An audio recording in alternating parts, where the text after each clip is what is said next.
Bom dia. Antes da mensagem, um aviso bem rapidinho que a segunda leva de camisetas do acampamento de Páscoa, para quem tinha encomendado, chegou. Então, se você encomendou segundo pedido, no final, ali atrás, né? O pessoal vai estar ali distribuindo, dando, não sei como é que é, entregando a camiseta. Certo?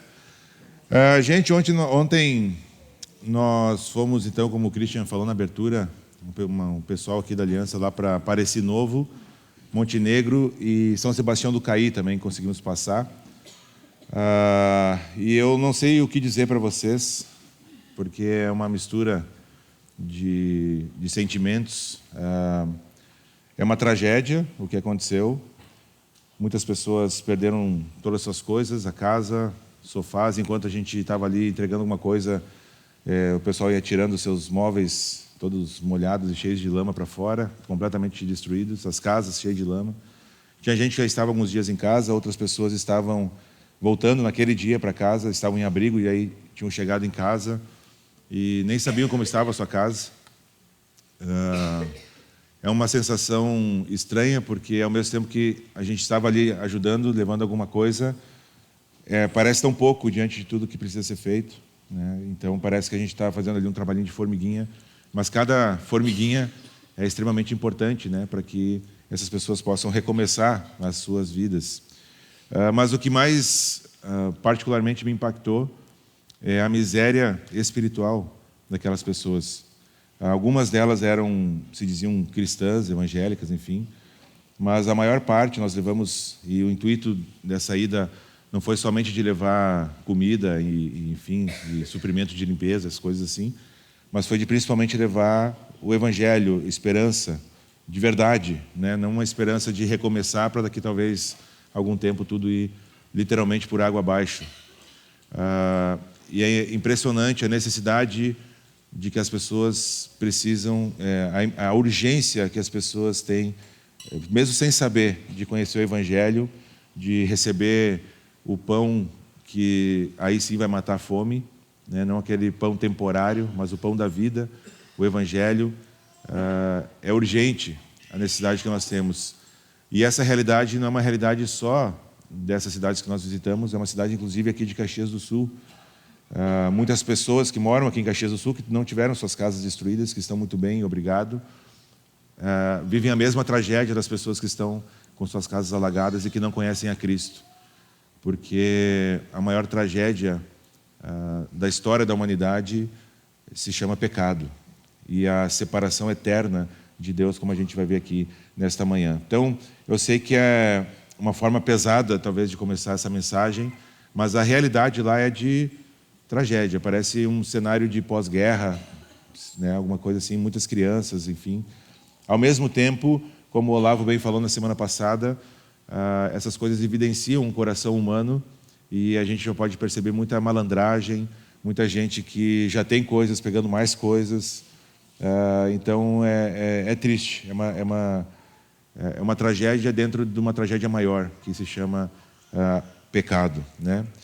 Então eu gostaria que nós meditássemos nessa manhã, porque em meio quando essas coisas acontecem, né, na época do coronavírus também, da pandemia, muitas pessoas se perguntavam por que essas coisas acontecem, por que desastres naturais acontecem, por que um Deus que é amoroso, como a Bíblia afirma, não impede essas tragédias, por que crianças morreram com as enchentes, por que pessoas tiveram suas casas levadas pela água, por que pessoas que eram trabalhadoras, honestas ali, na medida do possível, perderam aquilo tudo que haviam talvez construído durante toda a sua vida. Porque esse Deus é bom, e a lógica parece muito simples, né? Porque se Deus, a Bíblia diz que Deus é bom, ele afirma que Deus é bom, por que essas coisas acontecem? Nós precisamos entender isso, porque nós vamos precisar, como igreja, responder a essa pergunta para as pessoas que estão passando por necessidade. Talvez essa pergunta hoje não seja tão importante particularmente na sua vida, mas talvez um dia pode ser que ela seja. Talvez pode ser que Deus nos livre disso, mas pode ser que Deus nos permita passar por um quadro de doença, de perda, né? E assim por diante. Então, por que um Deus que é amoroso permite, ou pelo menos não evita as tragédias, né? Porque se Deus ele é todo-poderoso e amoroso, como a Bíblia afirma, então Ele pode controlar o mundo inteiro, o clima, as águas, todas as coisas, e Deus pode realmente controlar todas essas coisas. E Ele controlaria essas coisas para o nosso bem-estar, se Ele fosse um Deus que é bom, né? Essa é a lógica da pergunta. Mas o mundo está tão cheio de sofrimento, tão cheio de dor, tão cheio de tragédia, de dor e de morte, que as opções de resposta para essa pergunta, na nossa lógica, são ou Deus não existe, ou se Ele existe, Ele não é bom. Concordam comigo que essa lógica parece tentadora? Humanamente falando, as respostas para essa pergunta são essas. Então nós temos que voltar para a palavra de Deus, que é a nossa regra de fé e de prática. A verdade absoluta para a gente entender e dar as respostas conforme a própria palavra de Deus para essa pergunta. Não aquilo que nós achamos ou pensamos, mas aquilo que a palavra diz, que é muito mais certo do que qualquer tipo de opinião humana que nós possamos ter. Então, nessa manhã eu gostaria de separar essa mensagem em duas partes, certo? A primeira parte é justamente essa resposta bíblica a essa pergunta. E a segunda parte é, certo, depois nós temos essa resposta, e claro que nós não vamos ter como esgotar todas as nuances dessa resposta, por causa do nosso tempo, mas a partir da resposta que a Bíblia nos oferece, o que nós devemos fazer? Certo? Então, qual é a resposta bíblica? E, diante dessa resposta, o que nós fazemos? Inclusive, nós vamos ver o que o Senhor Jesus nos diz para fazer frente a uma tragédia. Mas, antes de nós entrarmos, então, aqui na mensagem propriamente dita, nós temos a nossa rima, né? Mesmo sendo um assunto difícil, e eu compartilho daquilo que o Olavo falou na semana passada, talvez a mensagem mais difícil da minha vida, né? Não só do tempo de aliança, ele falou que era o tempo de aliança, então o tempo que ele estava no seminário não foi mais difícil, né? Não é brincadeira. Mas é um assunto muito difícil. E a rima diz o seguinte: lembramos que somos deuses quando a tragédia, que não somos deuses quando a tragédia acontece. Diante disso, avaliemos nossos corações para não tentarmos ganhar o mundo enquanto nossa alma perece. Certo? Então, qual é a visão bíblica sobre tragédia, sobre dor e sobre sofrimento? Por que esse Deus amoroso, então, permite, ou pelo menos não evita a tragédia, a dor, o sofrimento na vida do ser humano? E a gente precisa considerar, então, essa questão sobre a perspectiva bíblica, não sobre a perspectiva humana, ou as respostas que o mundo oferece. E para isso, nós precisamos voltar lá para o início, lá para o Jardim do Éden, Gênesis capítulo 1. Por causa do nosso tempo aqui, nós não vamos poder ler todo o capítulo 1, 2 e 3, que é o que eu vou usar aqui nessa primeira parte, mas deixa aberto aí no seu celular, na sua Bíblia, e a gente vai aí, então, lendo alguns versículos. A Bíblia começa com uma premissa. Qual é essa premissa? Gênesis 1, versículo 1. Que Deus existe e que Ele é o causador, ou seja, Ele é quem faz todas as coisas. E Ele o faz a partir do nada. Existe uma expressão chamada ex nihilo para isso, ou seja, do nada Deus cria as coisas. Ele não precisou usar elementos que já existiam, Ele criou os elementos necessários para tudo o que existe. E nessa criação lá de Gênesis 1, nós colocamos tudo aquilo que nós conhecemos, o universo inteiro, e aquilo também que nós não conhecemos no universo. Estrelas, planetas, constelações, e Deus criou também o planeta em que nós habitamos. Ele criou a natureza, Ele criou o DNA, Ele criou as proteínas, Ele criou desde o maior planeta existe até a menor molécula que nós conhecemos. E talvez dentro disso ainda tenham coisas que nós estamos longe de conhecer. Então, simplificando, Deus é.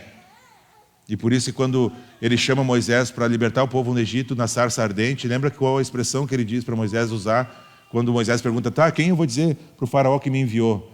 E Ele diz, o eu sou te enviou. Essa é a expressão, Deus é. Ele é. Então, a partir de nada, Deus criou todas as coisas, criou a natureza. E também, dentro da natureza, usando inclusive elementos da natureza, lembram como Adão é feito? Do pó. né, da terra. Inclusive usando elementos da natureza que Deus já havia criado, ele então cria Adão. E a partir de Adão, então, Eva. E aí, então, Deus criou todas as coisas que nós conhecemos e que nós não conhecemos. Mas o detalhe mais importante, pelo menos nessa manhã, para a gente, é que tudo isso que Deus criou não faz parte de Deus. Deus está fora daquilo que Ele criou. Isso tem várias implicações. A primeira delas é que a natureza não é a mãe natureza, porque a natureza não cria nada. A natureza poderia ser chamada, em algum grau de parentesco nosso, de irmã, talvez, porque ela foi criada e nós somos também criados pela natureza.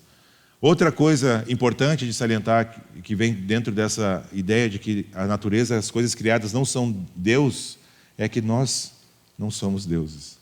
Nós não somos deuses. Qual foi a tentação, então, que Satanás, ou a serpente, no Jardim do Éden, leva para Adão, principalmente para Eva, né? Ali quando ela começa a conversar. Se vocês comerem do fruto do conhecimento, se tornarão o quê?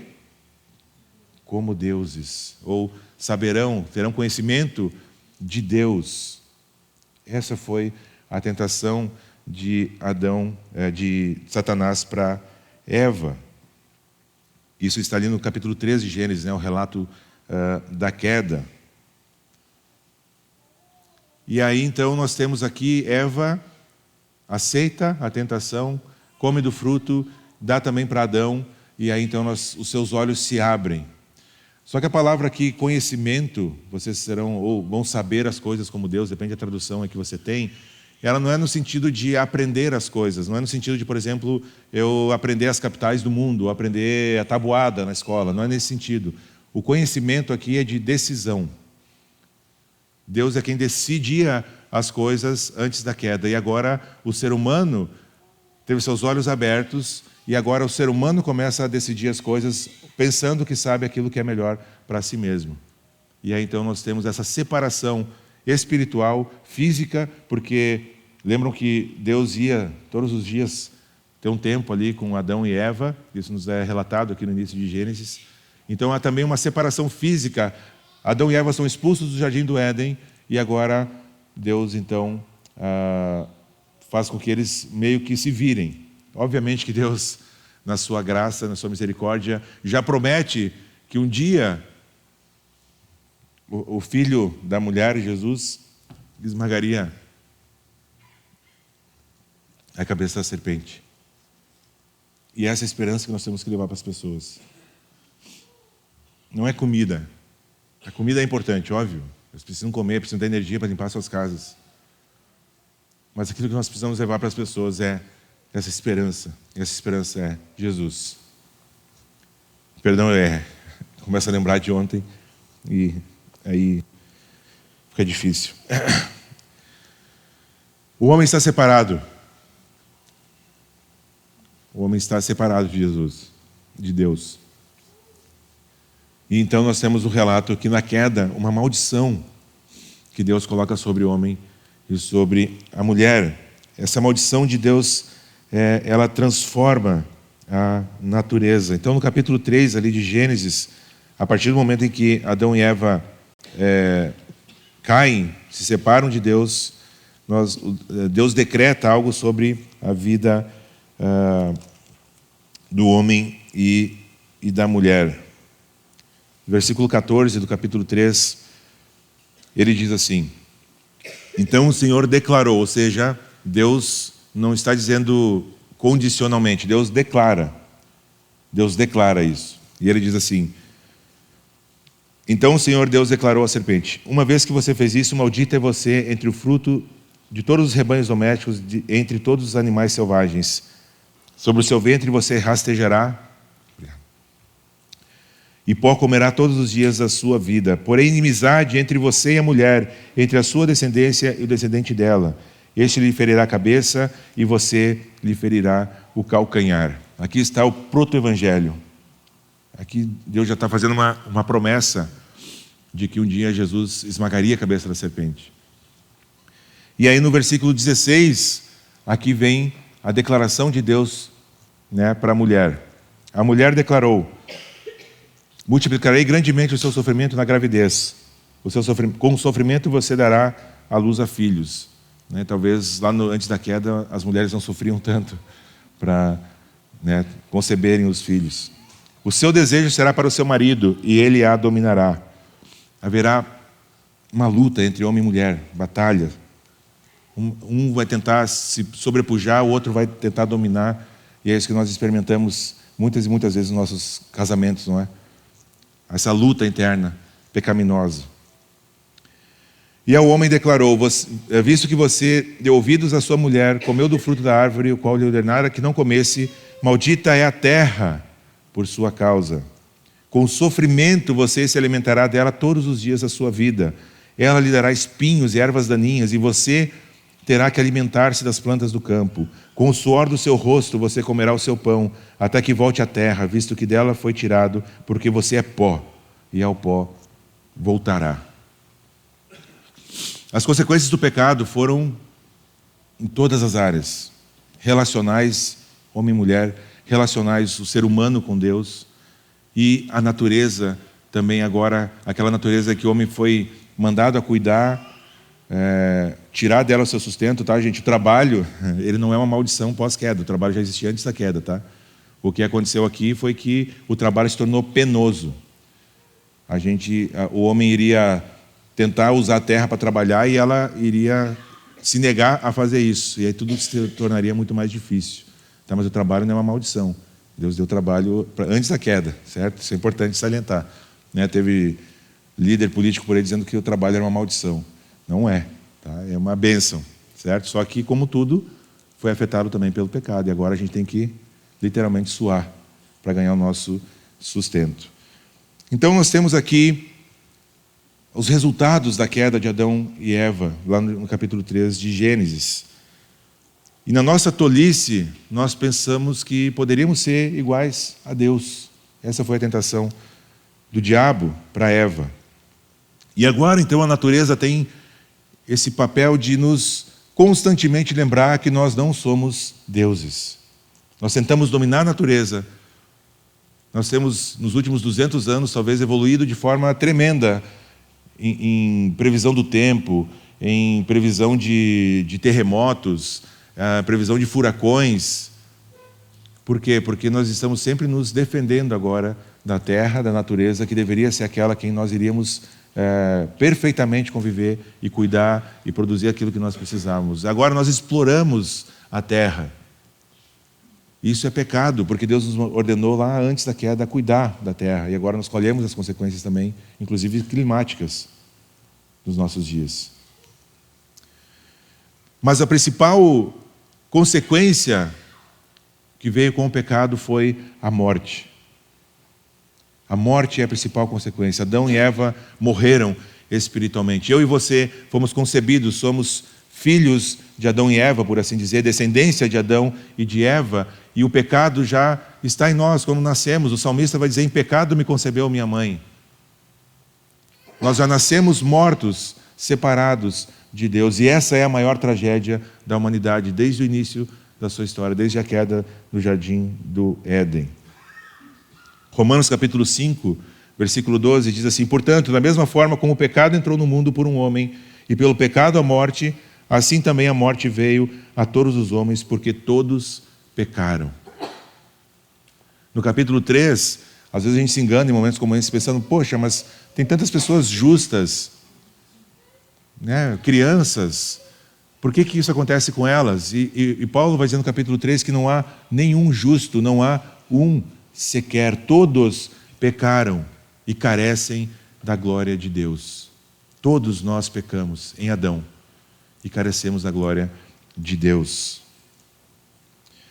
Então hoje nós vivemos frustrados, porque nós temos esse anseio pela eternidade, porque nós somos seres eternos, nós vamos ver isso um pouquinho mais para frente.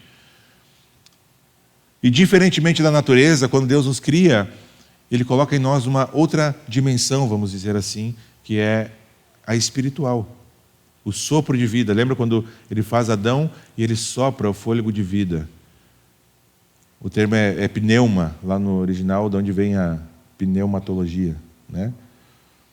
Ele sopra esse essa vida, esse espírito, e agora Adão tem vida. Mas não é só uma vida natural, física, é uma vida também espiritual, e é justamente a vida, essa dimensão espiritual que é diretamente afetada pelo pecado, porque agora Adão e Eva são mortos espiritualmente, mas que têm vida naturalmente. E essa é a nossa realidade também. E aí então a gente vive frustrado porque a gente queria ser Deus, nós queremos ter as regras das nossas vidas nas nossas mãos, lá no nosso interior, no nosso íntimo, no nosso profundo, a gente crê que pode tomar as melhores decisões. A gente se rebela contra Deus porque a gente diz: Deus, tu não sabe o que é melhor para mim, eu sei. Eu vou fazer o que é melhor para mim, o que eu penso ser melhor para mim. Isso tudo é consequência da queda. Mas a história, e o Christian nos lembrou muito bem aqui na abertura, vai começar a nos mostrar que há uma esperança de redenção no futuro. Essa redenção vai vir em Jesus Cristo. A libertação virá. Ainda não veio na sua plenitude, mas nós já podemos experimentar hoje.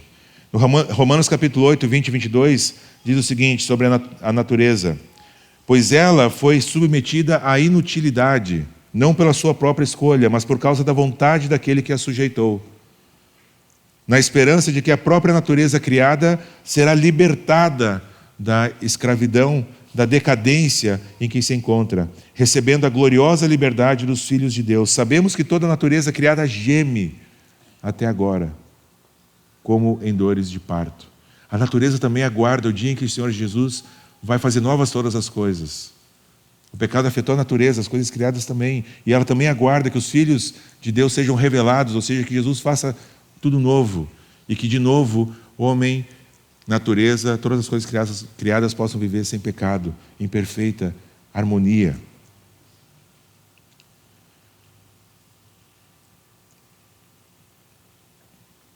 A sua casa é importante? Claro que é importante. Os seus bens são importantes? Obviamente que a gente tem um apreço pelas coisas que nós conquistamos. Mas eles não são o mais importante. Essas coisas não podem ser o mais importante. E eu sei que ainda não está fazendo sentido, mas nós vamos entender o que eu quero dizer com tudo isso. Mas o que nós temos até agora é que Deus criou todas as coisas. As coisas que nós conhecemos e não conhecemos. Criou o homem a partir da natureza. E esse homem quis ser igual a Deus, porque ele tinha colocado esse espírito, essa vida no homem diferente da natureza, dos animais. E esse homem então se rebela contra Deus, quer ser igual a Deus, agora começa a decidir fazer suas próprias escolhas. E a natureza também sofre as consequências disso. Aquilo que antes vivia em harmonia, agora luta um contra o outro. A queda tem este papel de nos lembrar que nós não somos deuses. A tragédia do pecado fez com que todas as outras tragédias entrassem no mundo. Então, a resposta para essa pergunta, por que um Deus bom, ele pelo menos não evita que as tragédias aconteçam, a gente precisa olhar de uma outra perspectiva. Talvez, pela sua graça, é que nós ainda estamos respirando aqui hoje. Talvez, ao invés de questionar Deus por que Ele permitiu que isso acontecesse, nós deveríamos agradecer a Deus, porque Ele, dessa vez, não permitiu que isso acontecesse conosco. E não é no sentido de, que bom que aconteceu com eles, não. É no sentido de que não há nenhum justo, nenhum sequer.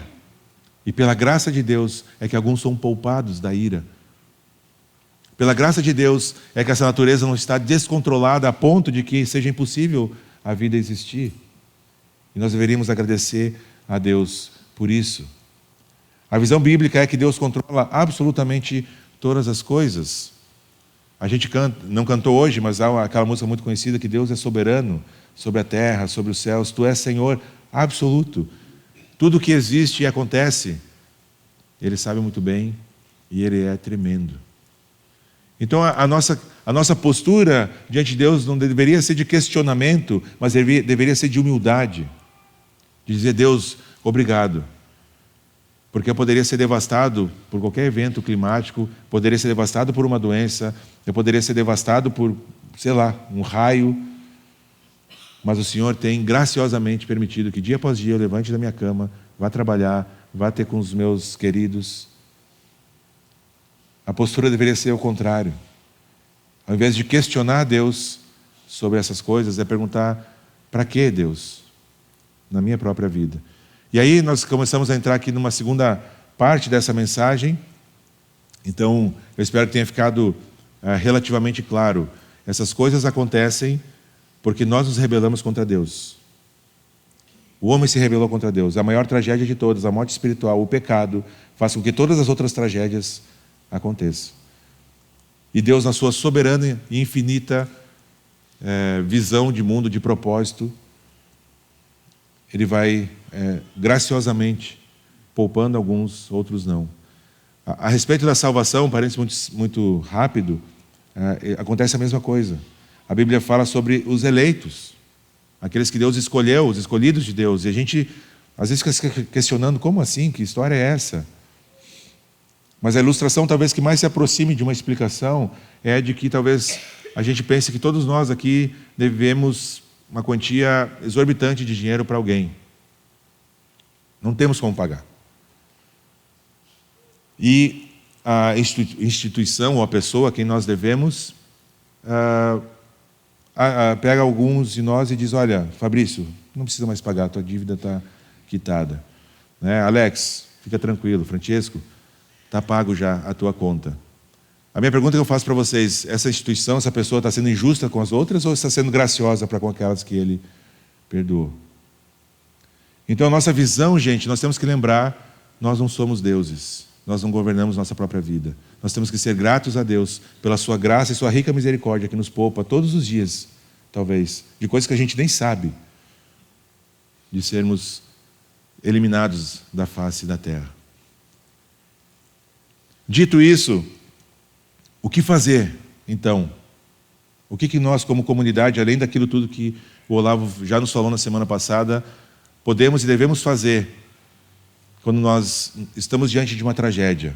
E eu gostaria que você abrisse agora lá no Novo Testamento, em Lucas,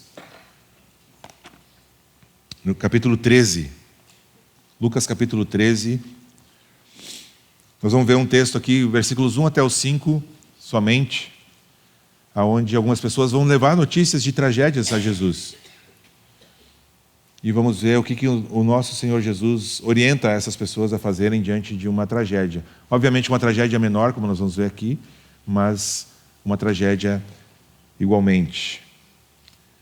Lucas 13, versículos 1 até o 5.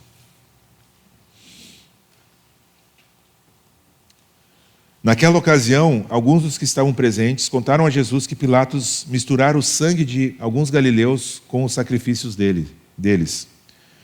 Jesus respondeu: vocês pensam que esses galileus eram mais pecadores que todos os outros por terem sofrido dessa maneira? Eu lhes digo que não, mas se não se arrependerem, todos vocês também perecerão.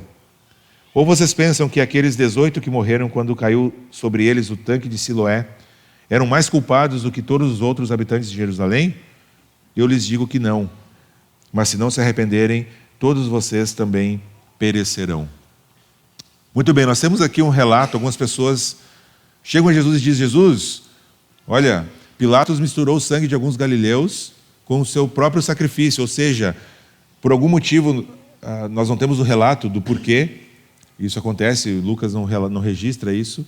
Alguns galileus tinham ido a Jerusalém para fazer o sacrifício que tinha que ser feito pela expiação dos seus pecados com animais, e Pilatos mandou matar. O motivo a gente não sabe, o porquê, ou seja, por isso que eles dizem que ele misturou o sangue deles com o sangue do seu sacrifício. E aparentemente foi ali durante a oferta do sacrifício mesmo que eles foram mortos. E aí, a gente não sabe também a intenção desses homens ao contar isso para Jesus. Se talvez tinha recém acontecido, eles estavam meio apavorados. A gente não sabe também quantos foram mortos, mas obviamente que diante de tantas pessoas aqui no nosso estado que perderam as vidas, talvez alguns galileus pareça agora até menos pior. Mas essa é uma tragédia aparentemente aleatória que nós temos aqui. E Jesus ainda inclui uma outra tragédia que aconteceu, onde também não sabemos quando ou como, mas a torre do tanque de Siloé caiu e matou 18 pessoas na queda. Totalmente aleatório, a princípio, os dois acontecimentos. E eu não quero ficar tanto especulando a respeito dos acontecimentos, mas o que eu gostaria que nós pensássemos é o que o Senhor Jesus orienta esses homens a fazerem diante de tragédias. E aí Jesus então diz, no versículo 2, vocês pensam que esses galileus eram mais pecadores do que todos os outros por terem sofrido dessa maneira? Aqui tem uma questão cultural importante. Os judeus acreditavam que quando coisas assim aconteciam, era uma punição de Deus. A gente às vezes também pensa, né? Mas é que eles pensavam que era isso por causa de pecado. Olha, para Deus permitir que esses galileus fossem mortos ali na hora do sacrifício, que o sangue deles misturasse com o sangue dos animais, eles devem ter feito um negócio terrível. Vocês lembram quando os discípulos estão andando e Jesus eles encontram um homem que não conseguia andar e eles perguntam, quem pecou? Lembra, a gente já passou lá na exposição de João. Quem pecou foi ele ou foram seus pais? Por que esse homem está nessa condição, nasceu sem poder andar? Então, eles associavam muito qualquer tipo de coisa que acontecia de ruim com a questão pecaminosa. Jesus não desassocia totalmente. Mas nem todos os casos, é o que Jesus ensina, é uma questão de punição pelo pecado. Às vezes é. Né? Quando ele cura o homem no tanque de Siloé, ele diz, olha, para de fazer o que tu estava fazendo para que coisa pior não te aconteça. Então, há uma relação entre pecado e aquilo de ruim que acontece nas nossas vidas, mas nem sempre é uma punição por aquilo que acontece. E aí, então, nós temos esses dois casos aqui aparentemente aleatórios. E Jesus, olha, se vocês estão pensando que eles eram mais pecadores do que vocês porque isso aconteceu, repensem. Repensem. Eu lhes digo que não, versículo 3. Mas se não se arrependerem, todos vocês também perecerão. Jesus traz uma ótica sobre a tragédia, levando aqueles seus ouvintes a olharem para dentro deles mesmos e não ficar especulando do porquê ou para quê, como que isso foi acontecer. E quando ele fala sobre a torre de Siloé que caiu sobre os 18 habitantes de Jerusalém, no versículo 5 ele diz de novo, vocês acham que eles eram mais pecadores? Eu lhes digo que não. Mas se não se arrependerem, todos vocês também perecerão. Então olha o que Jesus faz, e que eu gostaria de fazer esse convite para a gente também. Diante de uma tragédia, e ali aparentemente bem menor do que essa tragédia que nós temos no estado do Rio Grande do Sul, Jesus usa o impacto disso para os seres humanos, e isso causa impacto em nós todos, de alguma forma nós todos somos impactados, a gente fica triste, a gente fica com vontade de fazer alguma coisa, a gente é impactado às vezes acontecem coisas em outros lugares do mundo e a gente fica perplexo com aquilo que acontece. E Jesus aproveita essa oportunidade e diz, olhem para dentro da vida e do coração de vocês mesmos. E por que Jesus fala isso? Porque a maior tragédia, gente, não é perder a vida. Não é perder as coisas. A maior tragédia, de novo, é um não arrependimento do pecado e aí sim uma morte eterna. A gente precisa lembrar que o nosso tempo aqui na Terra, embora os dias pareçam longos, os anos parecem longos, quando a gente olha para trás, uns mais, outros menos, né? Mas diante da eternidade, isso não é nada. Todo o sofrimento, o apóstolo Paulo vai dizer, é nada diante daquilo que aguarda aqueles que creem no nome de Jesus. Diante da glória que nos aguarda na eternidade, isso não é nada. Todos os sofrimentos são leves e momentâneos. É aquilo que Paulo vai dizer. Então Jesus está chamando a atenção para a condição eterna e não para a condição terrena. E é isso também que a gente precisa fazer e que eu queria convidar a cada um de nós a fazer aqui.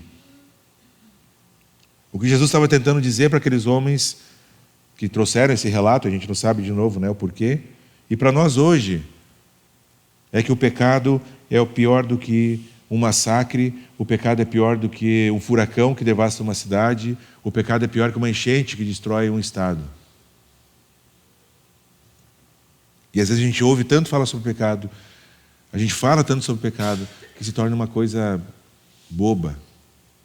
Eu já falei uma outra vez aqui, e vou repetir isso. O pecado é tão sério para Deus, que Ele mesmo deu o seu Filho. João capítulo 3, versículo 16, não é? E Deus amou tanto o mundo que deu o seu Filho unigênito, para que todo aquele que nele crê não pereça, mas tenha a vida eterna. O pecado é seríssimo. E é a maior tragédia do ser humano. E aí, então, a gente precisa observar nesses versículos a profunda intensidade que Jesus fala sobre arrependimento. Ele fala, olha gente, não fiquem pensando no porquê que isso aconteceu. Olhem para dentro do coração de vocês e se arrependam. Porque senão vocês vão ter o mesmo destino que eles. E vão perecer também. E vão morrer. E mais do que morrer fisicamente, vocês vão morrer eternamente. Lembram de Adão e de Eva? Estão mortos. E Deus colocou em nós uma outra semelhança com Ele. Nós somos criados à imagem e semelhança de Deus, que é a eternidade. A questão é, gente, aonde nós iremos passar a eternidade? Diferentemente dos ateus, diferentemente de outras religiões, a vida ela não termina aqui. A grande questão é aonde nós vamos passar a eternidade. E é para isso que Jesus chama a atenção, para essa necessidade urgente de arrependimento e de salvação do ser humano. Muitas pessoas que nós visitamos lá, o pessoal pode até confirmar isso, disseram que perderam tudo. Perdi tudo. A água veio e eu perdi tudo. E eu fiquei pensando, será que perder casa, perder as roupas, perder, não ter mais comida dentro de casa, obviamente que isso é uma tragédia, é triste, é duro, difícil, mas será que isso é de fato perder tudo? Olhando para a resposta de Jesus aqui para esses homens, não. Não é perder tudo. Perder tudo seria estarmos eternamente separados de Deus. Isso sim seria perder tudo. Então, ainda que a casa foi, a comida foi, a roupa foi, a vida não foi de alguns. E aí Jesus diz, olha, não fiquem pensando naqueles que se foram. Olhem para os seus próprios corações. Se arrependam. Porque senão o destino de vocês vai ser o mesmo. É uma questão de tempo. Olhando da perspectiva de Deus, gente, e agora eu vou dizer uma coisa louca, então não vai confundir a cabeça, mas olhando da perspectiva de Deus, todos nós estamos mortos. Vocês lembram que foi Deus quem criou o Cronos, o tempo? Deus está fora do tempo. A questão, gente, é que todos nós um dia vamos experimentar a morte, a não ser que Jesus volte antes disso. Todos nós estamos aqui nesse salão. É uma questão de tempo. Pode não ser numa enchente, mas pode ser dormindo. E aí a gente fica tanto tempo correndo atrás das coisas, tanto tempo se distraindo com um monte de coisa, e Jesus está dizendo, olhem para dentro de vocês. As casas, os móveis, os automóveis, os bens, tudo isso, gente, vai passar. Vai virar herança para os filhos brigarem. No melhor dos casos, não vai ter briga. A questão aqui é para onde nós iremos passar a nossa eternidade. É para isso que Jesus está chamando a atenção aqui. Marcos capítulo 8, versículo 36. Memorize esse versículo. Grava esse versículo no coração. Jesus está falando a respeito de salvação. Ele diz, pois de que adianta o homem ganhar o mundo inteiro e perder a sua alma? Tem gente que tem muitas coisas e que é mais miserável do que aquelas pessoas que ontem nós conversamos ali. Muitas delas já criam em Jesus. E algumas até, inclusive, eu não sei se algumas pessoas que eu conversei que criam em Jesus, estavam sorrindo. Estavam ali, vamos ter que lavar, vamos ter que fazer isso, mas assim, vamos embora. Porque a esperança delas não estava ali, estava em Cristo. Então, não adianta nada a gente ganhar o mundo inteiro, enquanto a nossa alma perece. Então, além de tudo, já estou encerrando, tá? Fiquem tranquilos. Além de tudo que o Olavo falou na semana passada, nós como igreja precisamos agir, precisamos ir. E aqui eu deixo fazer um parênteses, a nossa preocupação, gente, a minha preocupação particular, e eu sei que da liderança da aliança também, de vocês também, é que essas pessoas conheçam o Evangelho. Nós vamos levar comida, nós vamos levar material de limpeza, nós vamos levar roupa, tudo isso, mas principalmente nós queremos levar o Evangelho para essas pessoas. Ontem nós levamos uma caixa de Bíblia que nós recebemos de doação, e aí a gente, com toda oportunidade, dava uma Bíblia, algumas pessoas pegavam e saíam, outras pessoas começavam a conversar e às vezes a conversa se estendia, a gente até achou que tinha perdido uns que outros lá, né? A gente quer levar o Evangelho. E talvez você não tenha a possibilidade de ir até esses lugares, como o pessoal foi. Mas você pode ajudar, talvez ajudando, dando uma Bíblia, fazendo, como o Christian falou ali, a doação, talvez fazendo Pix. Hoje é tão fácil, né? Coloca ali, coloca no envelope para a compra de Bíblias das enchentes, enfim. Nós queremos ter mais isso, mais material, para levar para essas pessoas. Nós queremos levar o Evangelho. Tinha gente lá que já tinha recebido 2, 3, 4 vezes, né? Coisas lá, tinham recebido, tinha passado outros carros, tinha uma galera lá ajudando. Não era pouca gente, tinha bastante gente, inclusive, ajudando. Mas eles precisam saber e ouvir a palavra. Algumas perguntas para nós refletirmos nessa manhã. Agora trazendo aqui para nós. Vamos tentar deixar de lado a tragédia alheia, como Jesus orienta aqui esses homens a fazerem. Nós já nos arrependemos? E o que eu quero dizer com isso? Nós viramos as costas para o pecado, nós voltamos o nosso rosto para Deus. Nós já rompemos com a prática do pecado, a prática contínua e deliberada do pecado nas nossas vidas. Não estou falando do acidente, daquele momento de ira em que tu fala uma coisa, peca, depois tem que pedir perdão e se arrepender. Estou falando de pecado continuamente cultivado, deliberadamente cultivado. Isso não é arrependimento, gente. Nós já sentimos tristeza por causa do pecado. A gente fica muito triste porque Deus não nos dá as coisas, né? Mas dificilmente a gente fica triste com o nosso próprio pecado e da forma como Ele ofende esse Deus que é santo. Dificilmente a gente faz beiço porque Deus não nos deu aquilo que a gente queria. Mas não porque a gente peca contra esse Deus que é santo. Você já experimentou tristeza de olhar para o seu próprio coração e perceber a sujeira que tem ali dentro? Quando tu olha para a palavra de Deus e tu olha para o teu próprio coração, se isso não gerar tristeza, gente, tem alguma coisa errada. Tem alguma coisa errada. Nós já paramos de julgar os outros para julgar nós mesmos, no sentido de ficar olhando, especulando, por que isso aconteceu com ele, por que lá não sei, que nem o pessoal estava fazendo aqui, ao contar a coisa para Jesus, e olhou para o próprio coração. A palavra de Jesus ecoa em nossos ouvidos, ou o que tem ecoado na nossa mente é um monte de lixo que a gente tem jogado para dentro dela. Durante o dia, o que fica passando na sua cabeça? É aquilo que vai acontecer na série que você está acompanhando? Aquele momento de tensão da série, a gente quase fica nervoso, com a mão gelada. Sei lá, o seu trabalho, é alguma decisão importante. Claro que essas coisas vão vir na nossa mente, é inevitável. Mas principalmente todas elas têm que estar debaixo da palavra de Deus, constantemente, na nossa cabeça. Um sábio crente cristão, uma vez ele disse: desejo levar o meu arrependimento até a porta do céu. Até o último suspiro, eu quero levar o arrependimento. Nós precisamos experimentar arrependimento constante, todos os dias. Que cada um de nós possa avaliar a sua vida diante do impacto que essa tragédia aqui no nosso estado teve. Possa parar um momento e refletir a respeito daquilo que tem valorizado, a respeito daquilo que considera uma perda, a respeito de onde tem colocado o seu coração, porque o próprio Senhor Jesus já falou que onde estiver o seu coração, lá também vai estar o seu tesouro. Cuidado com aquilo que você tem colocado no seu coração.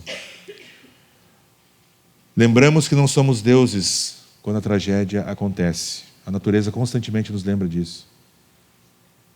Diante disso, avaliemos nossos próprios corações para não tentarmos ganhar o mundo enquanto a nossa alma perece. Amém? Vamos orar, gente? Senhor Jesus, muito obrigado pela Tua palavra. Obrigado, Jesus, porque diante de tragédias como essa que temos visto aqui no nosso estado, uma realidade tão dura, Senhor, de tanto sofrimento, de morte, de dor, de pessoas que não só perderam seus bens e suas casas, mas perderam pessoas, Pai, que amavam, entes queridos, Pai, crianças, idosos, crianças que estão sem os pais, pais que perderam seus filhos. Senhor, o pecado, ele trouxe consequência em todas as áreas, absolutamente em todas da nossa existência. Nós não agimos como deveríamos, Pai, nós não pensamos como deveríamos. A natureza não funciona, Senhor, como deveria, porque agora ela é inimiga. E, Senhor, temos escolhido, Senhor, as consequências também de nossos pecados como humanidade, da ganância, da destruição, de não ter uma consciência, Senhor, de cuidar daquilo que o Senhor nos deu. E nós temos colhido as consequências, Pai. Nos livra, Senhor, da tentação de culparmos ao Senhor por isso. Nos livra da tentação, Pai, de questionarmos a Tua soberania, a Tua santidade, a Tua bondade, Senhor. Que cada um de nós possa ter humildade nesse momento, de reconhecer que não é Deus e de buscar na Tua palavra, Senhor, as respostas para essas questões tão difíceis da nossa existência. Nós, como humanidade, nos rebelamos contra o Senhor em Adão. Nós caímos, Pai, como raça humana. O pecado entrou por um homem. Mas nós graças te damos, Senhor, porque por um homem também a salvação entrou, por Jesus Cristo, o Deus homem. Obrigado, Pai, porque desde lá da queda, no Jardim do Éden, o Senhor já prometeu a salvação para a humanidade, dizendo que um dia o Senhor Jesus esmagaria a cabeça da serpente, Senhor. E o Senhor fez isso na cruz. E se hoje nós podemos ter esperança, Pai, podemos olhar para essa tragédia e para as nossas próprias tragédias pessoais com esperança, é porque o Senhor um dia nos resgatou das trevas em que nós vivíamos para a Tua maravilhosa luz. Obrigado, Senhor, pela Tua graça. Obrigado pela Tua misericórdia, Senhor. Obrigado porque, embora a gente não entenda completamente essas coisas todas que acontecem, podemos render graças ao Senhor, confiando pela fé na Tua palavra, que nos ensina que o Senhor é bom o tempo todo. O Senhor é justo, o Senhor é santo.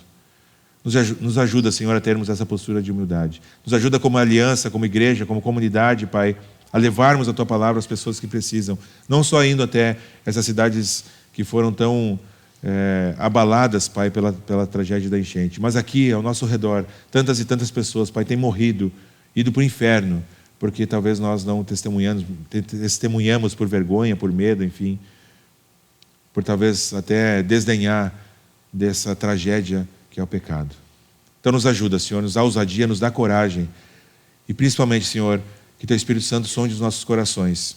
E como o Senhor Jesus orientou, cada um possa olhar para dentro de si.